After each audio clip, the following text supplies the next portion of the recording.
I could be here, but it's up to you and how you feel, because How do you feel? I'm fine. I'm sure doing it. Okay, so let's do it. Okay, great. So we'll not talk about Purim too much. No cookies on the table. Great. Okay. Well, you have to ask Keely. I'll ask Keely, right? But we'll assume that we have class because I think she usually goes with us. I know, and then we'll definitely have class. Okay, so Parashat Tetzaveh. The focus of Parashat Tetzaveh is really the Bigdei Keuna. And what you like to touch, Lisa? Yeah. Yes, very nice. So it is the Bigdei Keuna, but it's interesting that there are a couple of kelim that kind of get in there. So we're going to talk about them a little bit too. So the parsha starts with it talks about the menorah and about the lighting of the menorah, which kind of seems a little bit out of context because it's not actually part of the Bigdei Keuna, but it is part of the role of Aaron HaKohen. It's funny to think that last week when we spoke about creating it didn't talk about it there. So when it talked about creating it, it didn't talk at all about the avoda. Like we didn't have any, so that's not funny at all. Like there was the menorah. This is the it's the avodat menorah. It's shem and zayit, la'alot ner tamid. So that it didn't like Vayikra is really the part where we talk about most of the avodah of the kibbutz. So here it talks about the avodah of the menorah, and I think one of the reasons that it is brought here is, again, like we said, as part of their role, the Kohanim, but also one of the very prominent, like, kind of themes in this week's parsha is tamid. Okay, so there's this. So here it says about the menorah.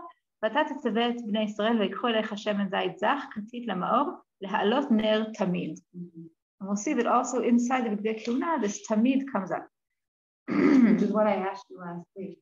And now this is where it says it. About the tamid. Remember I said to you about the ner tamid, and you said I think it's to do with the menorah, and I said it does, and you said yeah.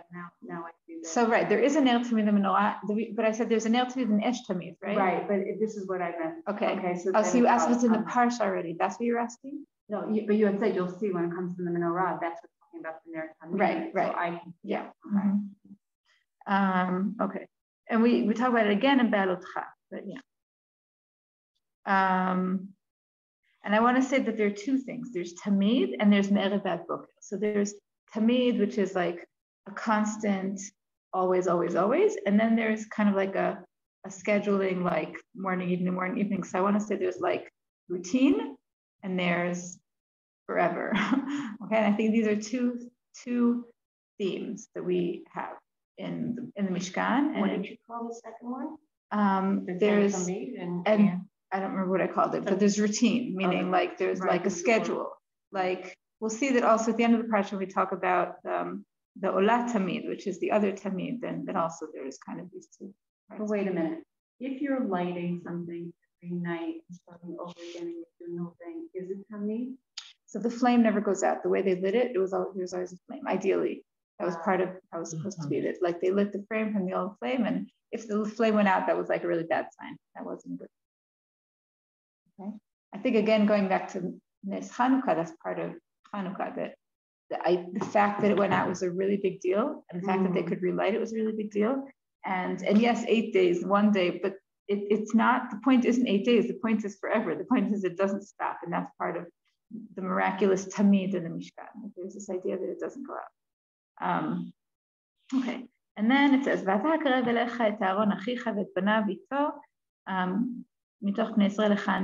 it goes through the names. But I want to comment on the word hakrev. So hakrev literally means to bring closer, but it really has a strong korban connotation.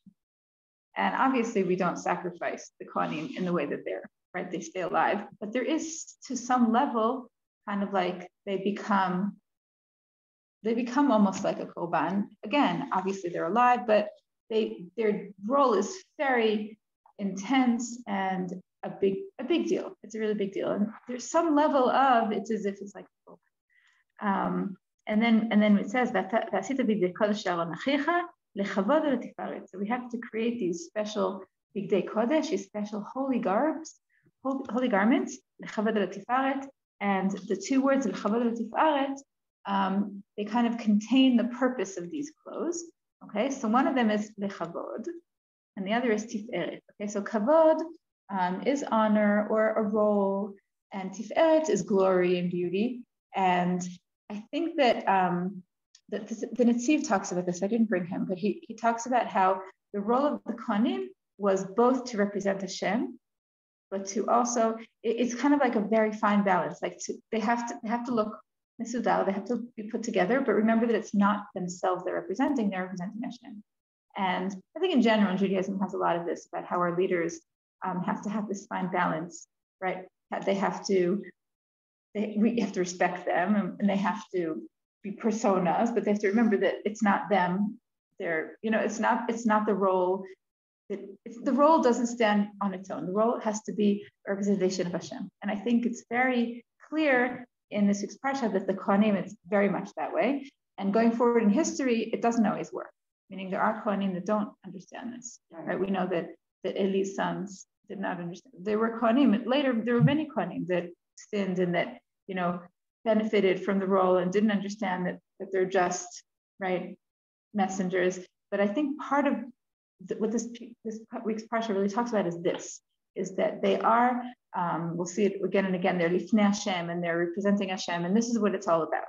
So yes, it's beautiful and it's special and there's kavod, but it's letiferet Hashem, right? We say letiferet Medinat Yisrael, right? Mm-hmm. So it's not it's letiferet Hashem. It's representing the glory of the Mishkan.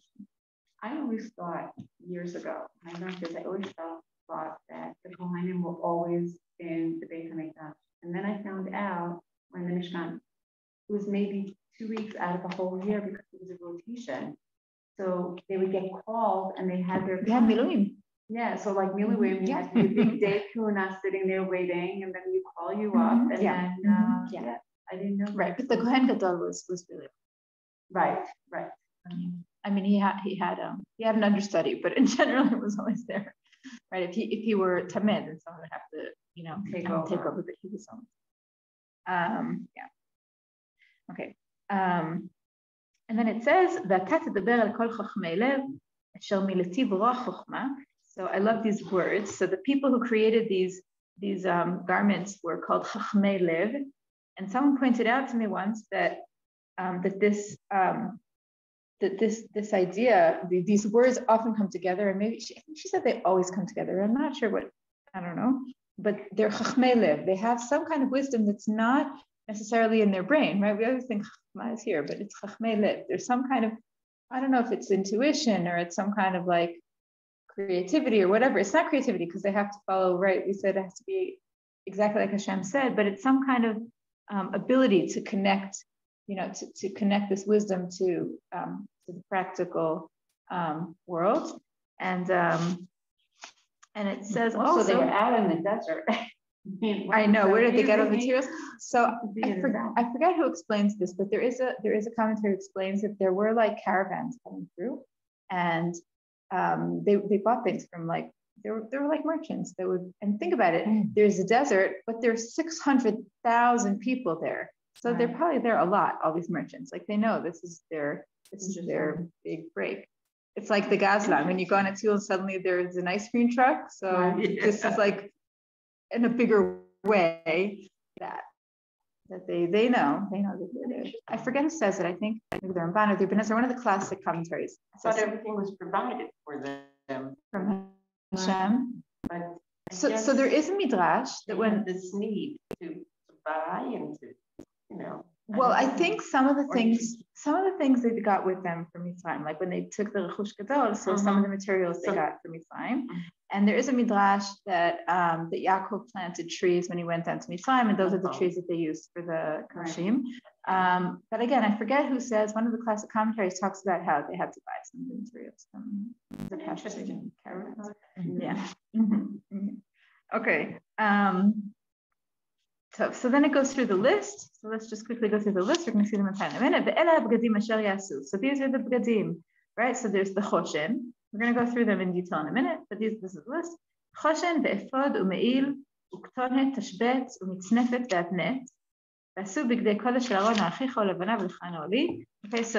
what are the begadim? So there's the choshen, right? But let's do it inside. Okay, so now it goes through. So it's interesting. The list that we just said doesn't go in the same order as the list we'll see now. The first beged that we talk about is the ephod, right? So what is the ephod? The ephod is like this garment that the choshen connected to, right? It wasn't actually the choshen. The choshen we're going to see in a minute. Was it an apron or a robe? It was more like an apron. Uh-huh. And with the choshen, there were also the avnei miluim. So the Kohen Gadol has the names of the Shvatim on him twice, right? It has the names of the Shvatim once in the choshen, which we're getting to. And another time he has it on, there were 2 stones on each of his shoulders that had 6 Shvatim on one side and 6 Shvatim on the other. This is the avnei miluim, which is connected to the ephod, which we're talking about right now. Okay. Did you ended up like Shnei Rechot or something? Or something to do with that? That's interesting. I don't know. Uh-huh.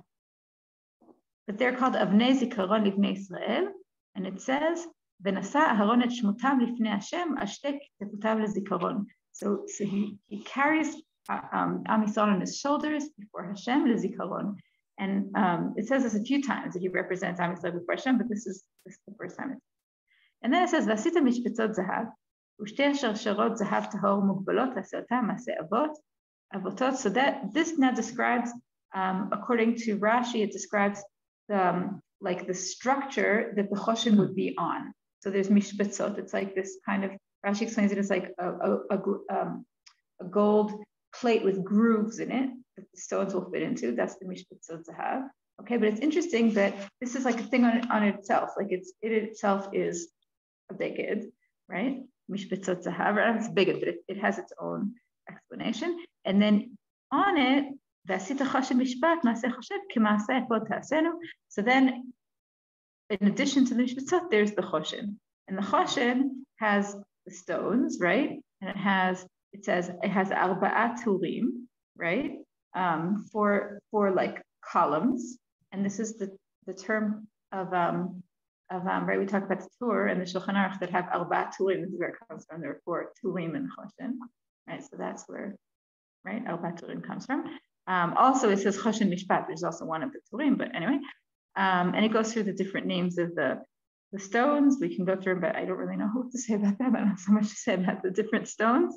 But what's interesting about the choshen is it was much smaller than we imagined it to be. I don't know the exact measurements, but usually we imagine like this large breastplate. So let me just read the measurements to you for a minute. It says here, wouldn't be able to carry it all the time. It was so big. Right, but it says Ravuayeh kaful zeret orkov lezeret orchbo. So I don't know how big a zeret really is, but zeret big at all. And there are different opinions of exactly how you do the calculations, but it wasn't so big. Okay, so it's zeret orkov lezeret orchbo, but I think it says I forget. I looked it up once, and there has the Rashi I think has the math of how big it actually was, but it wasn't so big. And then I want to read the end of it. So I'm in Perek Kafchet Pasuk Kafchet, and it says, "V'nasa Aharon et shmot bnei Yisrael b'choshen hamishpat al libo v'b'oel hakodesh v'zikaron lifnei Hashem tamid." So we're back to that tamid. So Aharon, whenever he went into the Kodesh, he carried Am Yisrael with him, and he carried them on his heart. It's so beautiful. He says, "Al libo v'b'oel hakodesh v'zikaron lifnei Hashem tamid." So when he goes in, he's always carrying Hashem on his heart, and it says l'zikaron again, just like it said in the avnei miluim, and it says it's tamid also. So there's these elements that Aaron has to always remember that he is both the messenger of Am Yisrael and he's lifnei Hashem, and he's in this kind of like place where he represents the nation before Hashem, but he's the shaliach of Hashem, and this is what the Kohen is. Okay, the next beged is the me'il, and the me'il is really more like a you asked about a robe, so that's the me'il is more it's a beged, and the me'il has on it the pamon verimon, right? It has the jingling, right, bells at the bottom. And when it talks about the bells, it says והיה לאהרון לשרת, נשמע קולו בבוא אל הקודש לפני השם בצאתו ולא ימות. It says about the bells that the bells make sound, and that's so he doesn't die. I don't know if you remember. I think I taught this when I taught here a few years ago. So I think we like really focused on this. But there are different opinions about what this means. It's totally fine, and I don't remember the opinions either. But I just vaguely remember that there are different opinions about what this means. V'lo yamut. So I think the classic. Comes out, therefore he can go in. So right. So there are kind of two basic opinions. One is that if he doesn't follow the rules and wear everything he has to wear, he will die. Okay. Meaning that this is explaining that he has to, and the other is what you're saying, that he has to kind of warn the Shekhinah, and the Shekhinah kind of makes space, which also is so interesting that like the Shekhinah isn't there when he comes in. Maybe it's not there in the same force, but there is this idea that the Shekhinah in full force is dangerous. But it's such a weird concept because you're thinking Hashem has to hear the bells to go out.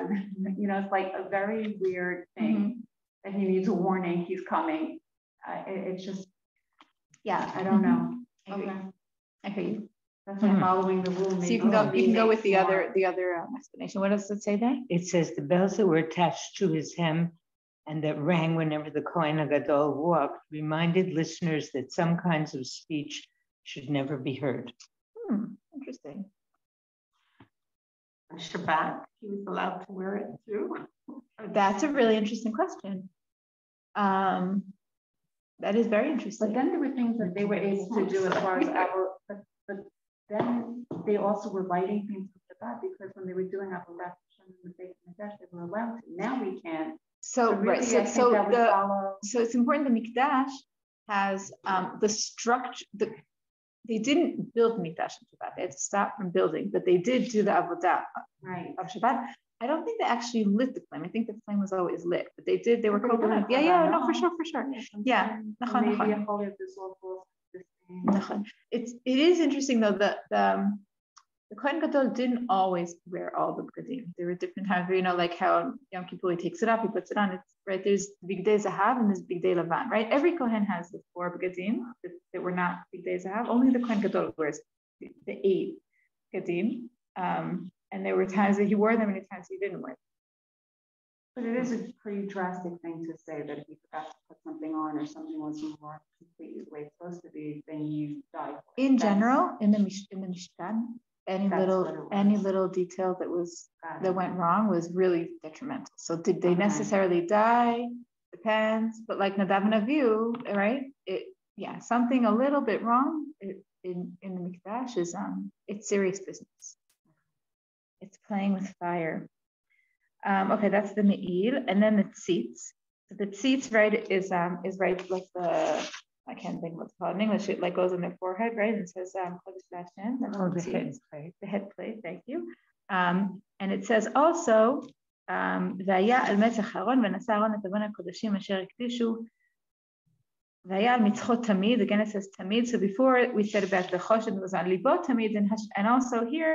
Am Yisrael is al mitzchot tamid. So Am Yisrael is on his head, not his heart, always. It's funny because I heard something once connected to like tzitzit, like that's like what we take on today, like that's our you mean tefillin? No, but they said from the word tzitz. Oh, interesting. Like to see it always. Interesting. Okay, so there's also an idea that the tefillin is here and here is connected to lev. That's also kind of right. Okay. And then we have the other gadim. If you look into Sukmen, that's the simple gadim, the Bigdei Lavan or Libnei Aaron. So his children need kutanot of netim migbo. So they have a kutonet, which is just like a robe, and an avnet, which is a belt, and a migbat. So as opposed to the mitznefet of the Kohen Gadol, the Kohen Hediot, not idiot, Hediot, right? Simple Kohen has a different hat. How long did it take them to get dressed every day? So the Kohen Hediot it's just a beged and a belt and a hat. No, but the ones that had to wear everything, it sounded like it was his own morning affair. And then it says, "Ve'ilbashta otam," and you have to dress them, "Mashachta otam hashemen," and then it says, "V'asalam michnasei bad lechasot b'sar arbav motnayim vad yerichaim." They all had to wear pants under their robes, and apparently this was a little bit of a chidush. And it says that it's in order to cover their elva, their nakedness.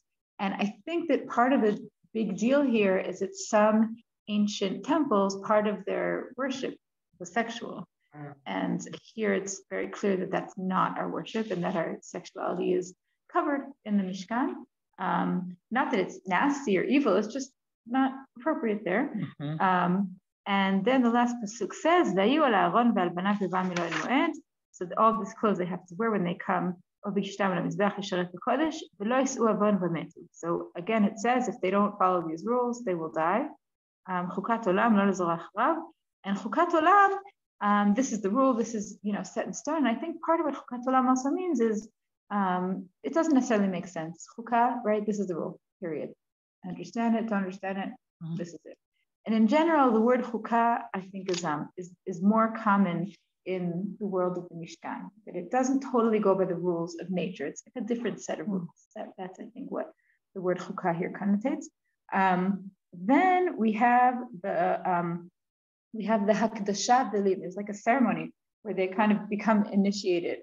And we're not going to go through it in detail, but there's a korban, and they have mishim and a mishcha, like a king. They're like anointed and they're raised up, and there's like this whole ceremony. I'm going to skip that though, and then the parsha ends with two last things. So the last two things in the parsha is the korban tamid, yishirach nechach laHashem ola tamid. And again, we started with tamid and we're ending with tamid. Okay. And the last piece in the parsha, which kind of seems out of context, but don't worry, I'll have something to say about that too, is the mizbach haktoret. So if you remember, I mentioned that we're missing two kelim in parashat Truma. So this is one of them. Mizbach haktoret, which wasn't mentioned, is mentioned here, and I think there are many explanations of why the mizbach haktoret is mentioned here. But one of them is there's an idea that part of the role of mizbach haktoret was to protect the kohanim. Because, like we said, there needs to be some kind of separation between the Shekhinah and the people. So one of the roles of Mizbach HaKtoret, at least on Yom Kippur, was the smoke was kind of like some barrier that protected the people. Because seeing Hashem in a very, obvious way, it's dangerous. And the Masach, the Ashan, is part of what protects the people from this very intense Kedusha.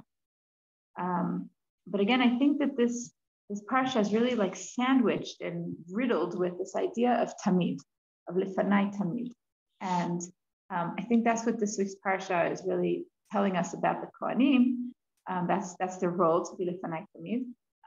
But I think it's also a bit of like a call to us, like that we kind of strive to be lifnei Hashem tamid. So obviously not in the same way as the Kohanim were, because the Kohanim, were lifanai tamid in a very, very obvious, practical way. But I think that there is a little bit of a call of this tamid. And before we do, I brought some other sources on Purim and Simcha. Before we do that, I want to say that I think that, I think I mentioned this here, but I'm going to say it again because I think this is really very much what this parsha is about. A little while ago, I think I told you that I heard a class of Rav Re'em HaKohen about tefillah.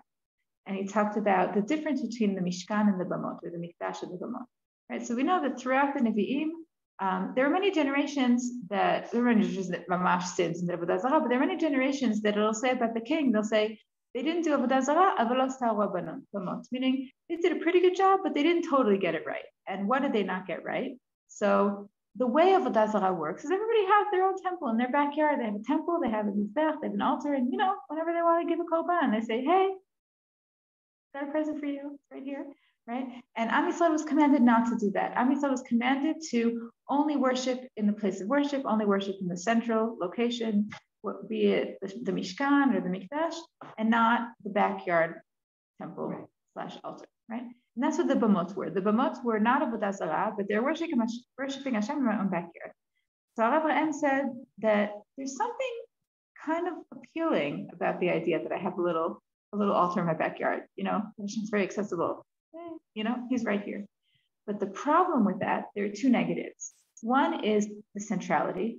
Am Yisrael is very focused on centrality, and that there are a lot of components. One of them is that we understand that we're a community and we're a nation, and our Avodat Hashem is not by ourselves, it's something bigger, and there's a system and there are rules. Like a lot of these things are lacking in the backyard altar. in the Bama. But the thing that Avraham really focused on is something else. So he said that if you have a backyard altar, so there's one night you're excited, you put up, right? You put on the fire and you put on your whatever sacrifice, but the next day, yuck, the fire's out, you have some bones and yuck, and there's no tamid. And he said one of the big parts of the Mishkan or the Mikdash is it's tamid. It's always there, it's always going on, and there's always a flame lit. There's always somebody home, and this worship, this avodah, this connection to Hashem is constant. And he was saying it about tefillah. So he said that a lot of people talk about how tefillah, part of the idea of tefillah is tmidim k'sidra muslim kilchatam, which is also in the sixth parsha, this idea, which is also very important. This idea that my connection to Hashem is what I said about every day or always. So this is it. So every day, or is it specifically something? So I think part of the reason that we say tefillah 3 times a day, and that we connect tefillah to korbanot, is that we want to liken it to korbanot. And I'm saying that likening it to korbanot has 2 elements. Mm-hmm. Okay, so one element is an element of habit, that it becomes a part of who I am, and it affects me. And Avraham said, in his mind, the more important element, I don't know if it's more important, but another element is that I'm part of something big. When my nation davens to Hashem 3 times a day, so whether or not I did today or I didn't today, it's an interesting question, but it's always happening. And when I do, I'm just opening the door to that world. I'm entering that virtual mikdash. I'm saying, I know the esh is lit. It's always lit. Am Yisrael has an esh tamid, b'fanai tamid. So obviously we don't physically have that, and that's very, very lacking. But he was saying that part of what tefillah represents, the idea that we have 3 times a day and that we connect to that and we liken that tefillah to esh tamid is kind of saying that the idea is that we know that what we're connecting to is something that's constant and eternal and always alive and always present. Mm-hmm. And I think that that's part of what this parsha is saying. It's realizing that the system that we are a part of, it's an ongoing thing, and we have to jump on it and join it. But it's not like we're not creating the wheel. We're not inventing the wheel. We're not, making something that wasn't there before, which maybe is kind of nice to think that we're making something new, which I think we are. We do create new things too, but the main system, the main, like the flame is lit. The flame has been lit. And again, physically, unfortunately, it's not lit, which is a big deal. But the fact that Am Yisrael is still davens 3 times a day is really big. It is big. It's a really big deal. Mm-hmm. It's really big. Like I told you when I started to do Arabic at night, because in the morning and afternoon, but then now, like before I go to bed, it's again the same thing, and then you reflect on the day again. It's very interesting, very big. Yeah. So I think that this parsha kind of lends to that. It kind of leads to these thoughts. So I want to transition a little bit into not Purim, because we're going to talk about Purim next week, but Adar. And first of all, I think it's very fitting that we always talk about the Big Day Kohen Gadol before we dress up on Purim. Yeah. And it's interesting to think what our clothes are, right? What it's all about. But today we're going to focus less on our clothes, but more on our exterior in other ways. Okay. So I brought you 2 pieces. One is from Rav Kook and one is from Rabbi Nachman. Let's see if we get to both of them. But the first one is Rav Kook, and the reason I brought this piece, even though it's really not connected to Purim or to Adar, is because in Kabbalah, each month has a letter, and the letter of the month is the letter Kuf. And I brought you the piece where Rav Kook talks about Kuf, and you'll see that it's connected to some ideas that I think are very relevant to things we were discussing. So, Rav Kook. This is Reish Milin. So like I said, it's a book about the letters. And if you ever look it up, so there are 2 parts. The first part, he has like long explanations on each letter. And then I brought you the short version because I don't really understand the long one. So I brought you the short one. It's just really hard to understand. And this one I also don't totally understand, but we'll get it together. And it's just really beautiful in my opinion. Okay, so he starts and he says, Hakuf. מורה על תכונת החיקוי, המצויר בקוף לגבי אדם. So he starts out by saying that the letter kuf, the name of the letter is kof, like monkey, right? So he says, what is monkey? So he says, what really characterizes monkey is imitation, right? What does a monkey do? Monkey see, monkey do, right? A monkey imitates, right? If you know the caps, right? Caps for sale, right? You know that book, Caps for Sale, right? Yeah. And that's the whole thing, is that the monkeys just imitate what, and they don't really understand, right? So it's interesting. I feel like there are people who like monkeys and people who are really disturbed by monkeys. And I think part of the reason, either way, is that there's something about monkeys that you look at them and they're like, they sometimes make the same movements or even they reflect you, but it's not the real thing. And it could be really cool or kind of disturbing. Yeah, because it could be like making fun, you know. So I think part of the reason sometimes it could be disturbing is, first of all, it makes you think, when I'm doing what I'm doing, do I really mean it? Or am I also just imitating someone else? And part of what Rav Kook is touching on is that our life is very, very much an imitation game. Like a lot of what we do is imitating. Like, how do we learn how to speak and walk? And everything we learn through imitation. It's a big part of who we are. Do we stay there? We hopefully not, right? But man is a social creature, and so many things we do because everybody else does. Slippery slope. It is a slippery slope, but it's also a basic part of our reality. Yeah. Okay. So Rav Kook is going to break it down. So he says, I'm starting again. Hakuf more al tchunat hachikui, hametsuyer bakof legabe adam. He says the kuf, it teaches us, it focuses on this element of imitation. Hametsuyer bakof legabe adam. So it's illustrated. It's emphasized when you look at a monkey and a person. You kind of become aware of this element of chikui. And he says this element, sheyesh bo yesod kodesh. So he starts out by saying there is a holy aspect of chikui. And he says, what is the holy aspect? Liot ha'adam, b'chol madriga shel metziut, shokakim lidamot letzad hira. So he says, part of our goal in life is to be like Hashem and to liken ourselves to holiness, right? Is to take upon ourselves the acts of holiness, and that's the good part of chikui, meaning that's the good imitation. We're imitating Hashem, and we're taking upon ourselves actions that we might not necessarily understand or mean yet, but they're still holy actions. And he says this is the holy side of chikui, meaning imitation has a holy side, and this is that. And he says, so these actions of imitation in the holy realm, it raises us up. Romem and nisgav means raise us up, right? And that's the holy side of imitation, okay?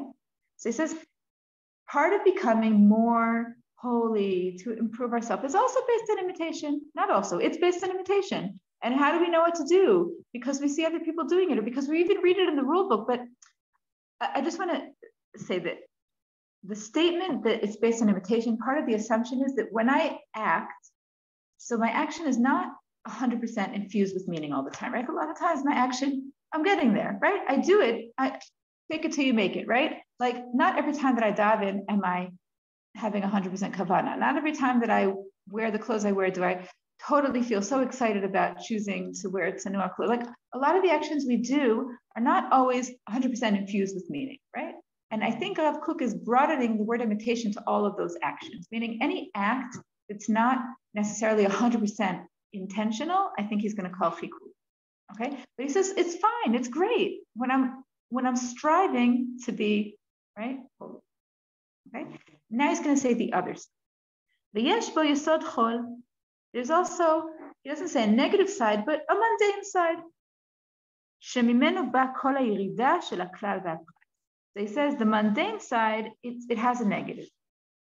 V'kol hashki'a b'mtzilut hasichlut v'harish'a. So he says falling into the depth of stupidity and rish'a, right, of resha, of evil, are also connected to this element of imitation.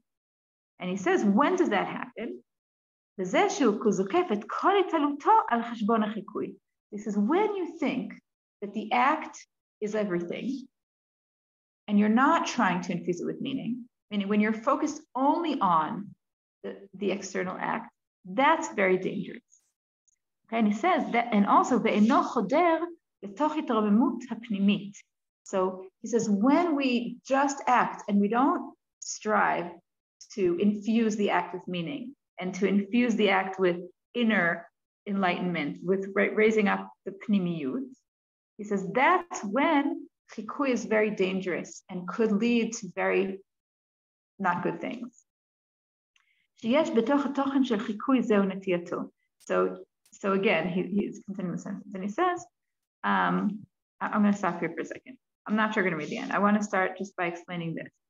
He says that it's not necessarily bad to start with an act that doesn't have any meaning.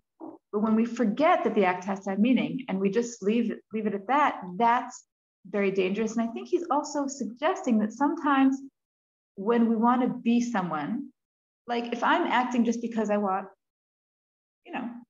to be the thing I'm striving to be, like I want everyone to think that I'm whatever, right?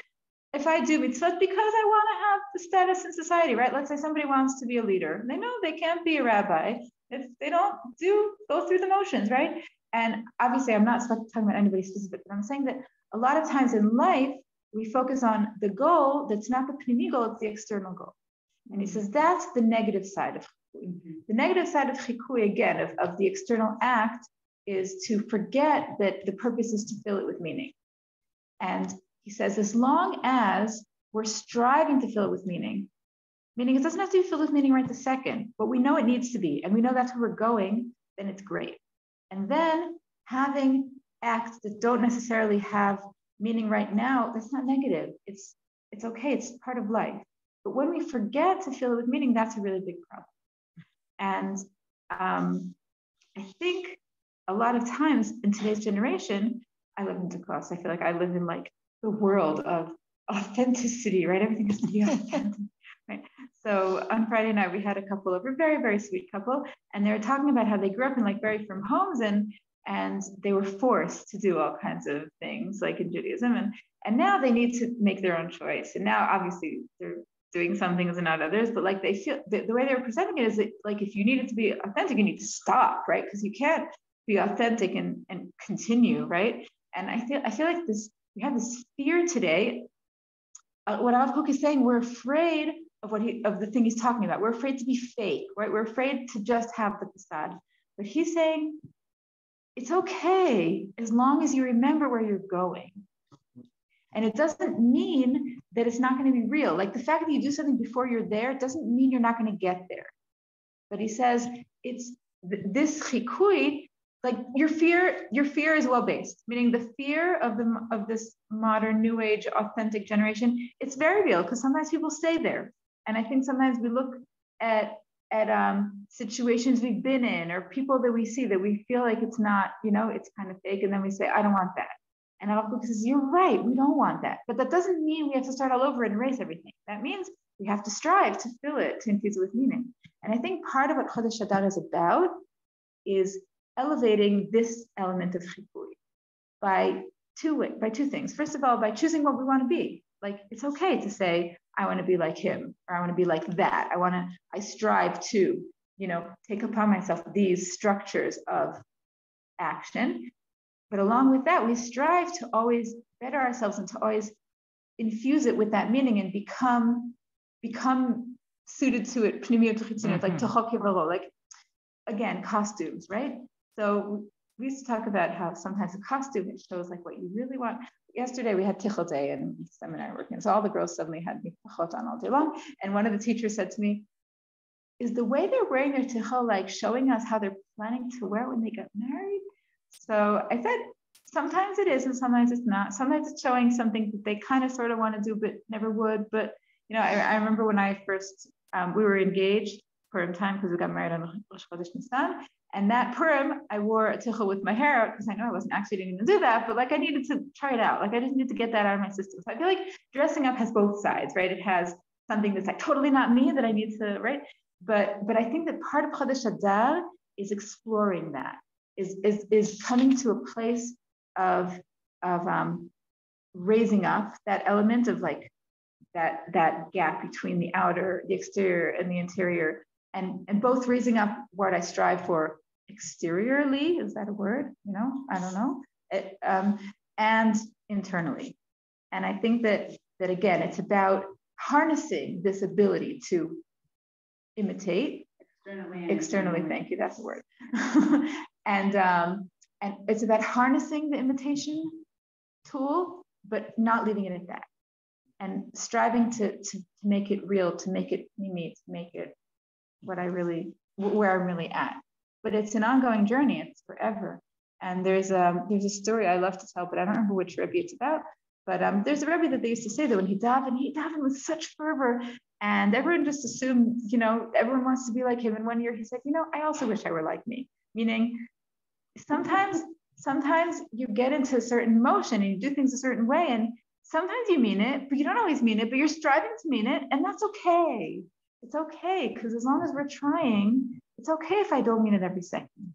And obviously, I'm not saying leave it at that. I'm saying we have to strive to mean it. Because if I just put on the show, that's. But you never know. You never know, even if you're not doing it wholeheartedly. Just by doing it, at some point it will connect. I hear, but I think you also have to be striving for it to connect. No, but I want you to know, like when I first got married, so I didn't cover my hair. My mother didn't, I didn't, but I worked in a place where you had to cover your hair when you worked there. So the entire year, like I was going on Choshat Leida, I covered, and then I didn't have to work anymore. And I felt like because I had been doing it all year, that's when I started covering my hair. But it was like I was doing it during the year when I went to work. Like I really took it upon myself. But I think that had I not had to do it before, but I never experienced that, it wouldn't have happened. So even if you're davening and it's like not speaking to you, just mimicking, at some point it may connect. It may, but I'm suggesting that we should also strive to make it connect. Of course, you should try. Yeah. No, I'm not saying no, but I'm just saying when you say about the tichel and the thing like that, she put it on her head. She had the experience. It does something. I agree. And you never know, and eventually you do. I agree.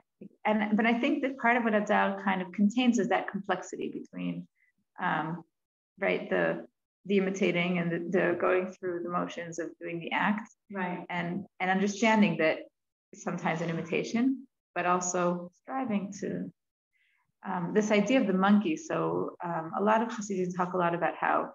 I forget where the source is. There's a source, I think, in the Gemara somewhere that just like a monkey compares to man, that's how we compare to Hashem. And that part of our goal is to liken ourselves to Hashem, again, with the understanding that it's never going to be exactly the same. And that there's always going to be some level of it being external and not totally internal. But again, we're always just striving to better ourselves in that way. Okay, so I want to quickly, we don't have so much time left.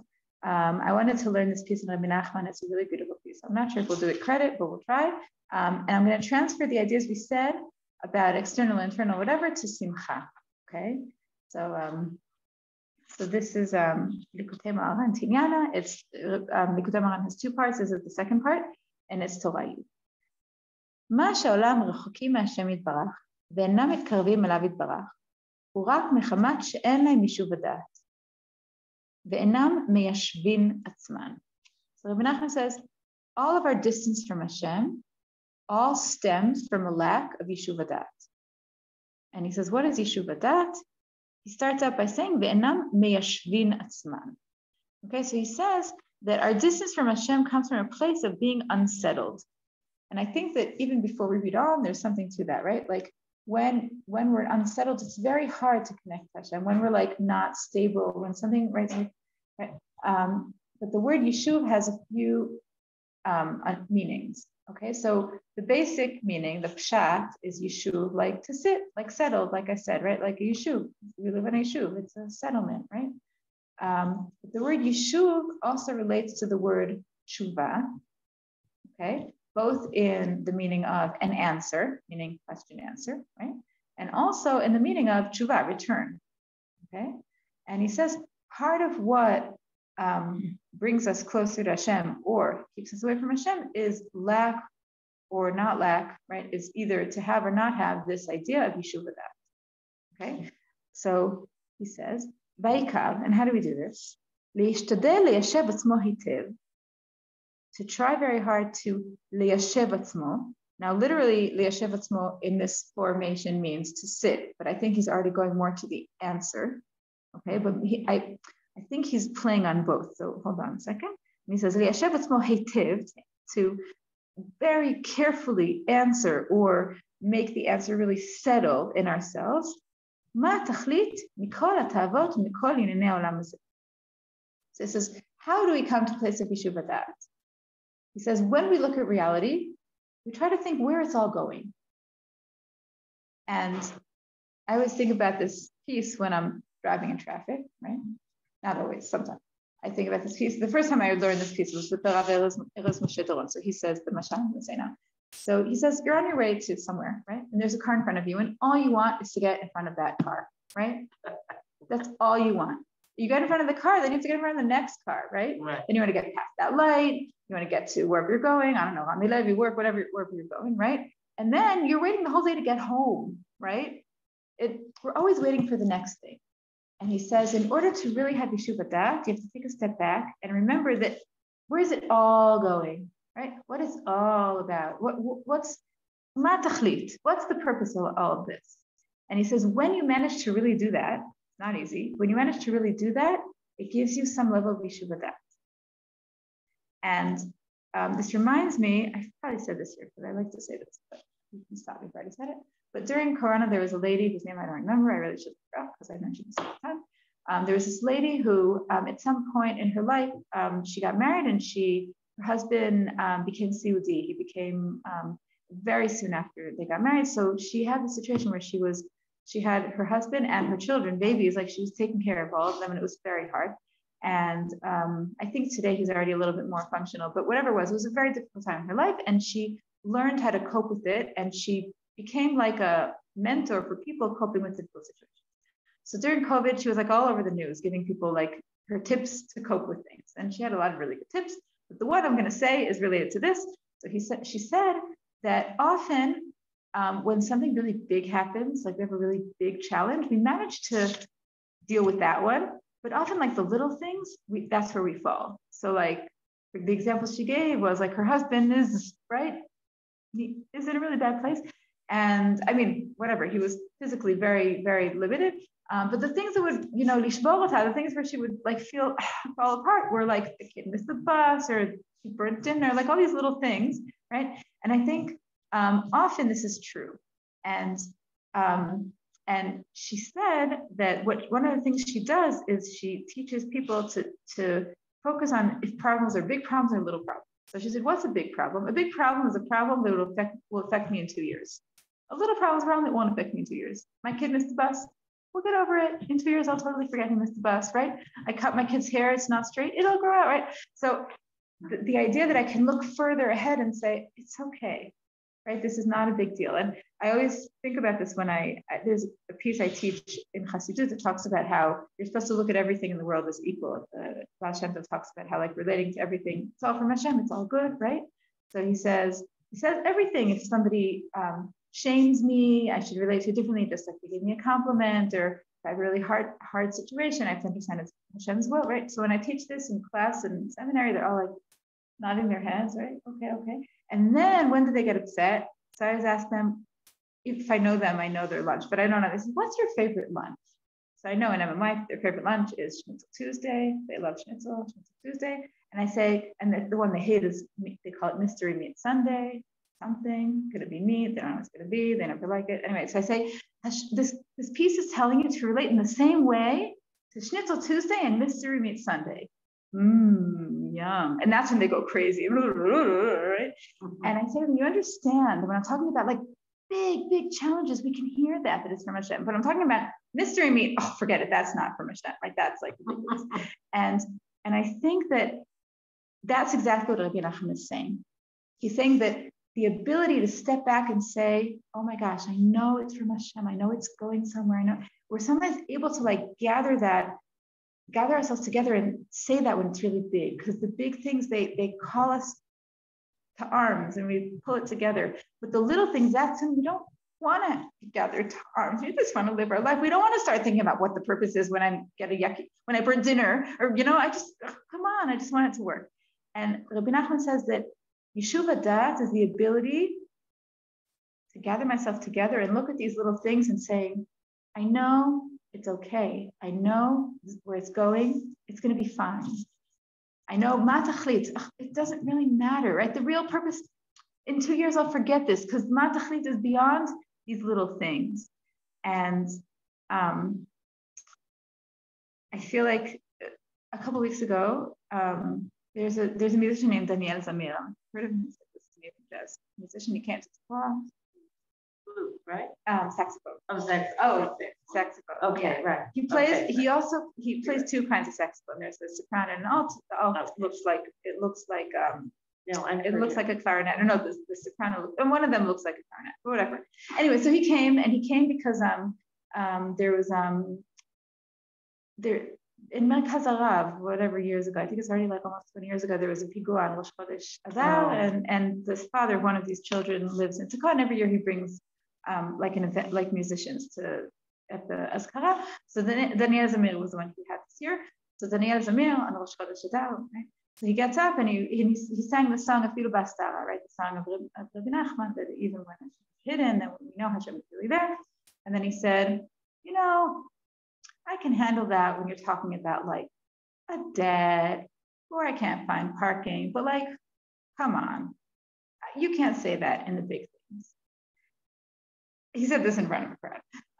And I feel like it's the reverse. I feel like in the big things, I mean, I can't speak for anybody else, and everybody has their situations but I think sometimes when you're faced with the really big things, that's when people manage to pull it together and say, wow, I know I don't know what he's trying to tell me, but I just know.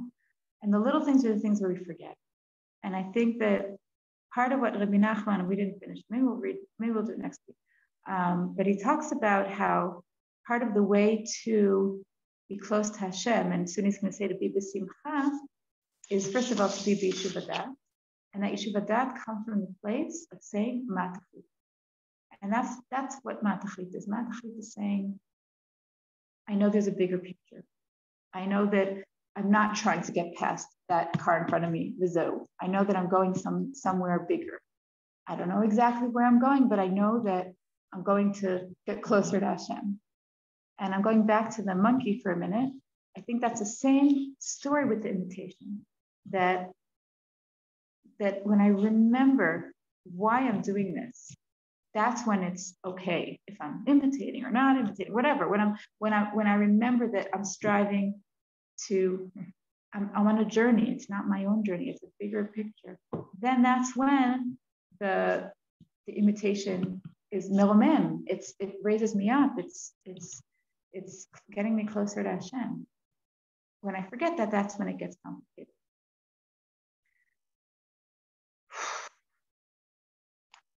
Oh, that was really good. May we have a Refuah Shlema. Dvar, if you're listening, we're thinking of you. I miss you. We miss you so much. I hope you're listening. And a nechama, everybody. And Yeshua. And Yeshua. My son lives in Toccoa. I know.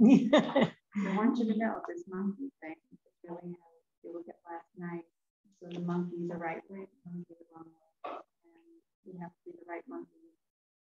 Really. I think the understanding is that we're all monkeys and sometimes we imitate the wrong. No, but I'm saying last night we were different. What monkeys. Those kids? I'm saying like when the kids went out and did the wrong thing, they imitated the wrong people. When people went up, like I said, to go into the sacred Torah, that was the thing that we were supposed to do. It's very, very hard right now. It's very hard. No, I hear it. But I want you to know, I took it to Sheila this morning that you said with the thing, the one who was please just like see Hashem.